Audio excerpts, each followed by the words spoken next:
kelompok 1 akan menjelaskan tentang jaringan meristem dan meristem apex. Saya Adi Fatimah Tusyaro dan teman saya Gita Mardiana dan saya Rupi Pramisyati.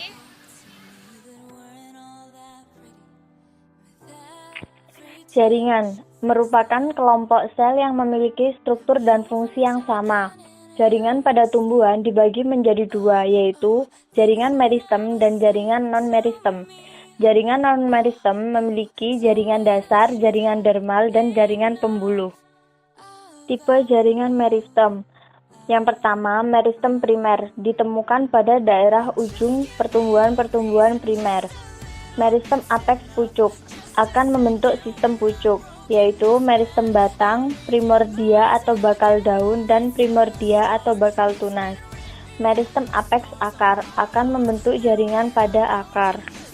Meristem apex ditemukan pada ujung akar atau ujung batang, bertanggung jawab untuk penambahan tinggi atau panjang akar dan batang. Ujung akar memiliki tudung akar pada ujung meristem apex yang diikuti dengan daerah pemanjangan dan diferensiasi. Ujung batang memiliki meristem apex seperti kubah sebagai tambahan pada primordia daun dan primordia pucuk yang akan melindungi meristem apex. Organisasi meristem apex pucuk, organisasi tunika korpus. Pembagian meristem didasarkan pada pola bidang pembelahan. Meristem terdiri atas dua bagian yang dapat dibedakan dengan jelas.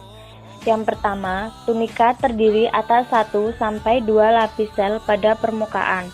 Sel membelah secara antiklinal, yaitu dapat ditunjukkan pada gambar dengan tanda L1 dan L2. Yang kedua, korpus terdiri atas sekelompok sel di bawah tunika, membelah ke segala arah dan dapat dilihat di gambar dengan tanda L3. Zonasi sitohistologi. Pembagian daerah apex didasarkan pada ciri-ciri sitologi dan arah bidang pembelahan. Yang dapat ditunjukkan pada gambar A, daerah atau zona sentral OZ merupakan sekelompok sel induk yang merupakan sumber dari semua sel yang ada pada batang. Daerah atau zona perifer PZ yang akan membentuk organ lateral. Dan pada gambar juga ditunjukkan daerah atau zona rusuk RZ yang akan membentuk sel pemula untuk pembentukan empul. Meristem sekunder atau lateral, pertumbuhan sekunder menambah diameter melalui pembentukan kayu dan kulit kayu atau kulit batang. Dapat dilihat di gambar.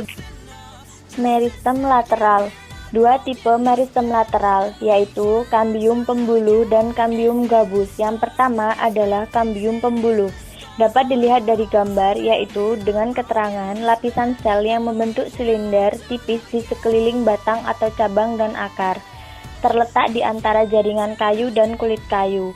Yang kedua, menghasilkan kayu untuk penguat tumbuhan. Dan yang ketiga, menghasilkan kulit kayu atau kulit batang untuk pelindung.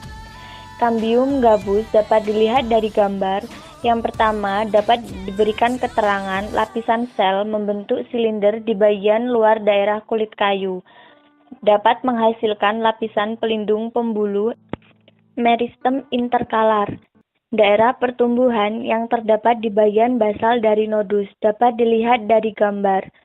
Ditemukan pada banyak tumbuhan yang tidak memiliki kambium pembuluh. Contohnya, pembelahan sel meristem dapat dilihat dari gambar. Yang pertama, A dan B itu menunjukkan Pteridophyta, dan C dan D itu menunjukkan Gymnospermae, dan yang E dan F itu menunjukkan Angiospermae. Sekian hasil penjelasan dari kelompok kami tentang jaringan meristem dan meristem apex. Wassalamualaikum